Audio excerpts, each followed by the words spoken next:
In homework number 27, in section 5.1 of the book, we are going to use rectangles to estimate the area under a curve. In this particular example, we are to use 6 rectangles to find estimates for the area under this graph from x equals 0 to x equals 36. So the first thing that we need to do is determine what our change in x will be as we advance from the beginning of that interval, from x equals 0, to the end of that interval, x equals 36. And we do that by using this formula, delta x, and then we take that last x endpoint, 36, and we subtract the beginning endpoint, which is 0, and then we divide that by the number of rectangles. So this gives us 36 over 6, or 6. So we start with our first endpoint, x sub 0.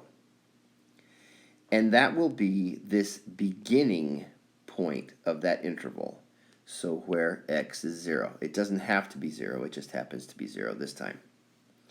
Then we repeatedly add this change in x. So the end then of x sub 1, the end of that first interval, then will be 6, 0 plus 6. Then we do that again, so x sub 2 then is 6 plus 6 is 12, and we keep going, 18, 24, 30, and then we see that x sub 6, we were supposed to use 6 rectangles, and when we do this way, the right edge of that last rectangle will be at 6, x sub 6, and an x value of 36, which is the end of that interval.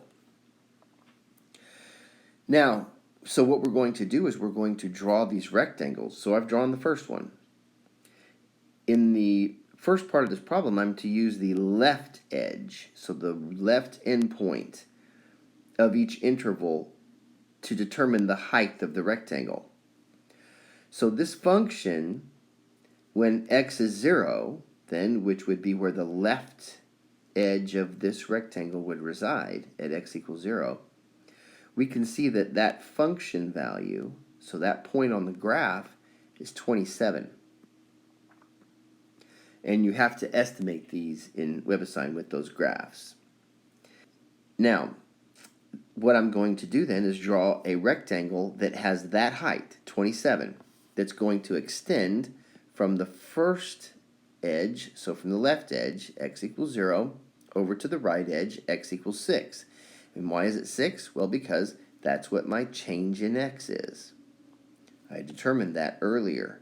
And it matches up with the right edge of that rectangle, which is also the left edge of the next rectangle. So let's draw the next rectangle. So now our function value at that next edge at x equals 6, we estimate to be 26, just looking at the graph. Sometimes we'll actually have a function, and we will determine those values by plugging the x value in.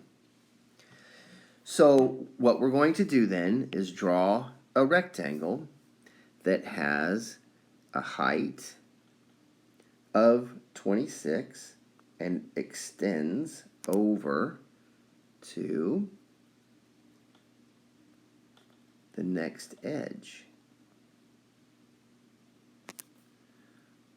So now we have our second rectangle, which I didn't get that top of it set very well, but we'll reset it. There we go. And now we'll do the same thing again. I'll fix the bottom too.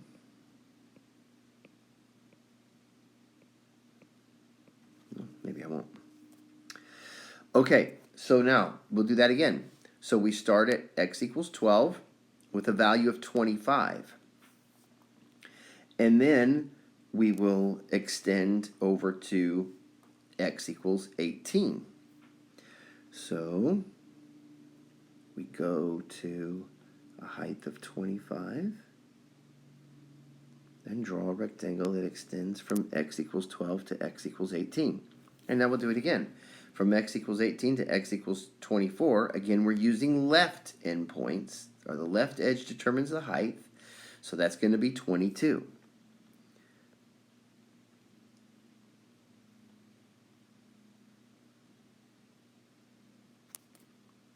And do it again.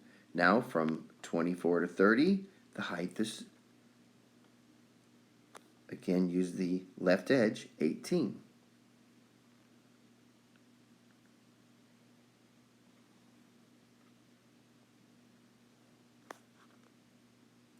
And then the last one, from 30 to 36, use the left edge, 12.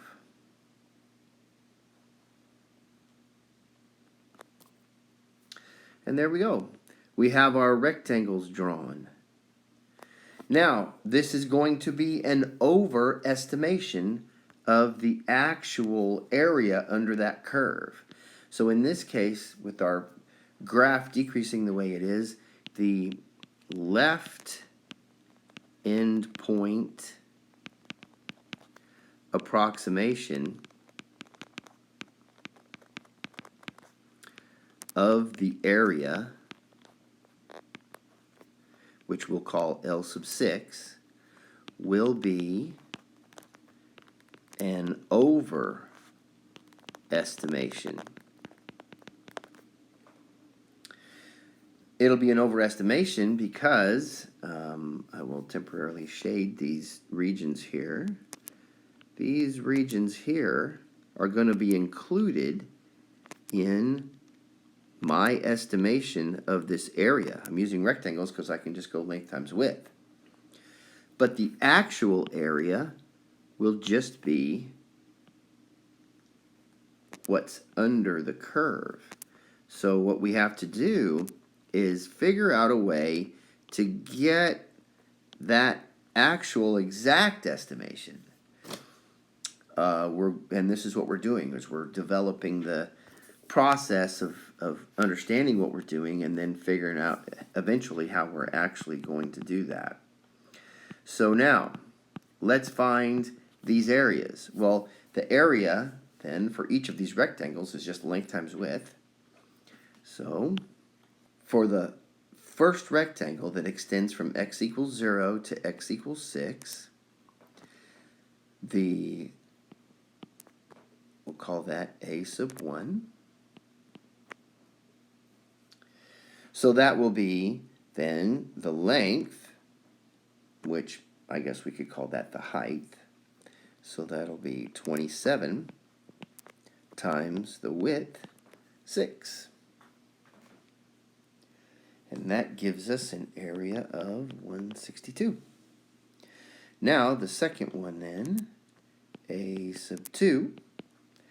So because we used that left edge again to determine the height, the y value on the curve there, then we're going to have 26 times 6. And that will be 156.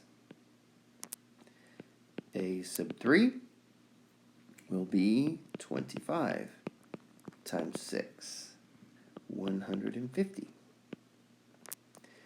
A sub 4 will be 22 times 6, 132. A sub 5 will be 18 times 6, 108. And then a sub 6, the area of that last rectangle, 12 times 6, 72. So our estimate of this area then, L sub 6, is just going to be the sum of these. So we'll just add all these up, be 780. Now we can find then the area that we would call R sub 6 by changing to the right edge for these rectangles. So if I drew my rectangles using the right edge,